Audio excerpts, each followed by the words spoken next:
briefly, and I know Dave thinks that I can't do anything briefly when it comes to talking, but I want to briefly remember Miss Mathis, Sue. I can't call her Sue. I played for Coach Mathis, and is always Mrs. Mathis, and I'm not trying to age you, but you're all, out of respect, and all the respect I have for you and for Coach Mathis. I know he's looking down at us here. It was a real proud moment. I know when I speak for Dan and Rodney both, for us to have played for Coach Mathis, what a privilege it was and how much we miss him. Now, Dan came here as a tryout situation. One of my players, Barry Sherrow, one of the great players that I had the privilege to coach here, brought Dan down for a tryout. And Barry told me, he said, "Listen, Coach, once you see him throw, you're really going to like him." So I said, "Yeah, bring him down. We can always use another good pitcher."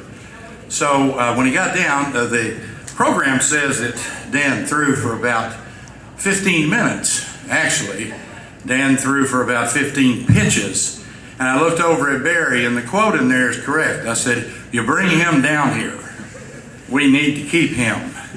And when Dan come down, he signed.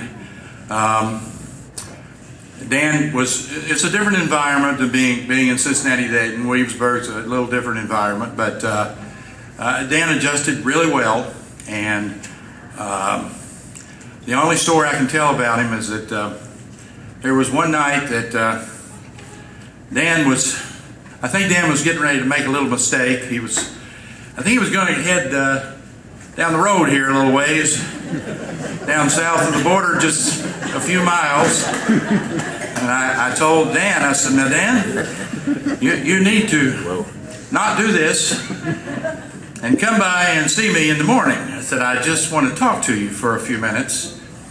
And then when he came around to talk to me, I got really serious with him. I said, "Listen, Dan, I think you've got a chance to be really good.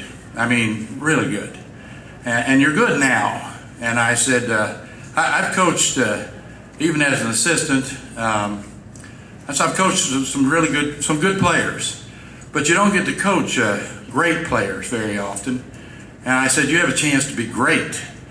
And I said, you gotta make good decisions about the people that you're hanging around with and what you do in your free time. And I said, you got to make sure you take care of business in the classroom. And Dan did this. He holds, out of the 15 to 20 pitching records, he's in the top 5 in 8 of them. He holds the record for 10 straight consecutive wins in 1 year. That year he had the most wins, 12-1 as a pitcher. I had the privilege to have coached in the 28 years I coached at Cumberland. I coached, and I went through the books, and I coached 974 players, and probably 300 pitchers. And there's nobody at the top of the list like Dan is. He's just, and of course Rodney is in this group too. Anybody who's 22-4 and goes undefeated, whether he throws 93 or whether he throws 77. Am I giving you too much credit? Speed limit. Break that speed limit. But before I introduce Dan, I want to mention quickly what a privilege it was to have coached Dan. And Dan listened. He didn't graduate on time. He waited a little while. Yeah. After he left here, he signed a pro contract with Montreal Expos and played 3 years, I believe, in the Expo organization, and then 3 in the Milwaukee Brewers organization. And in 1998, after being here up through 78 through 82, he came back and he finished his degree. I was really proud of him. And it is truly my pleasure to introduce one of the truly best players and best kids that I've ever coached, Dan Ratliff.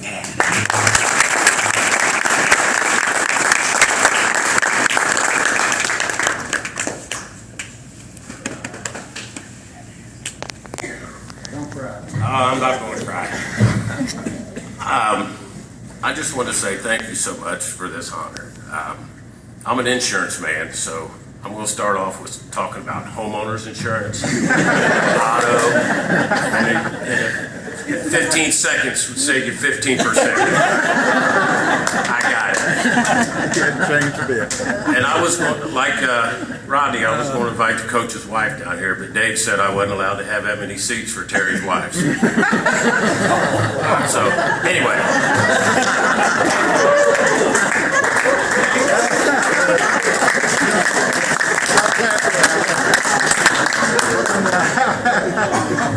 I came down here, an 18-year-old snotty-nosed brat that thought he knew everything. I could strike anybody out from 10 years old up to 18.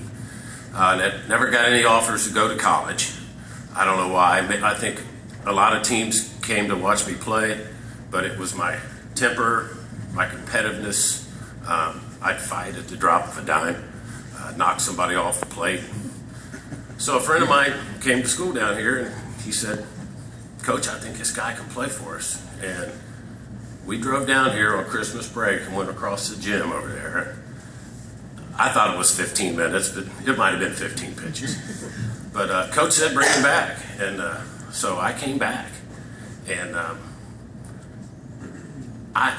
since the first day I was here, I was running with the wrong crowd. I mean, I never went to chapel. Got F's in chapel first 2.5 years. Never went to church as a kid. But it just seemed no one was shoving Jesus Christ down my throat. Okay? Coach nibbled on my ear a little bit about, hey, try chapel once in a while, man. There's some decent folks that talk over there. So I started going to chapel. And I met a young lady down here that was a Christian. No, I'm not going to beat the bush. And she kind of took me under her wing. And one night, Floyd, the track coach, was chasing me across the viaduct. And Dr. Broom was coming the other way. And Coach Stigall was in the middle. I said, "Coach, I need some help." I said, "I've been at the library for the last 35 minutes. So Floyd was like, "Ratliff?" And Dr. Broom was like, "Ratliff?" And Terry said, "I swear, guys, he's been over the library for the last 35 minutes. They was wanting to throw me off the viaduct. But anyway, Coach did pull me to the side, and it's one of the highlights of my life. I've gone to 5 spring trainings. I've met Felipe Alou, just lots and lots of minor leaguers, Henry Aaron, lots of baseball signed by lots of different professional people, Pete Rose, the Negro brothers. I mean, just all the different stories that I could tell you about the spring trainings I got the opportunity to go to because of Coach Stigall. Played for a lot of good coaches and a lot of good players. But when you're the Cumberland family, and I can look at that baseball photo over there, and I know I was one or two. There's probably 2 or 3 of us that went on. I know Jeff Davis went on. I was down in North Carolina, and he called me and said, "Can I come down and try out for the team?" I said, "Sure." And so he lived with me for 2 weeks, and the development player showed up, and Jeff tried out, and they signed him to a contract with the Expos. And Jeff is a member of the Hall of Fame here too, so I felt good to give back to a program that helped me out. But Coach did turn me around, and I kind of hit the gears running and started. I had to get permission to take 21 hours, 18 hours, and I remember sitting in I think was it Dr. Stansel. I walked into his class one day and I said, "Here's my schedule. This is how many games I'm going to miss." He said, "You might as well turn around. That's way too much." I said, "Doc, I swear I will come to every class. I will not miss a date." And me and him became real good friends. So it got to the point where if I wasn't pitching that day, I'd stay here. I'd stay back and go to school. I wanted to get my degree. I knew I was going to need it because baseball wasn't going to last forever. So it took me 20 years to graduate, but I came back. But I've had a lot of awards. over the years, but you know, this is one that I'm going to hang on top of the other ones. And I really want to thank you all for everything that you've done for me and everything that you've given me, even though you don't know you've given to me. But I really, really appreciate it. And I'm just so glad that Coop went first, because I got a little bit of courage to talk, and I am nervous. But I do have one more story to talk about. Terry came over to my room one night, and I was laying in my bed, and I was just staring at the ceiling. He said, "Dan, what are you doing?" And I said, "Well, I got my Farrah Fawcett poster underneath Barry Sherrow's bed." So I came back the next day, Rodney's photo's up there.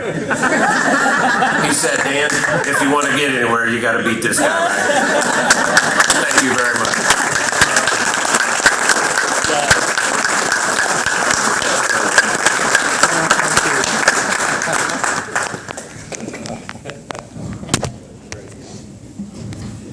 Wow. Anybody in this room that thinks that they can keep this program to 2 hours, come see me immediately after this program, and you will have the responsibilities I've had for the last 6 months. It's not easy. Thank you, Stephanie. Thank you, Colby.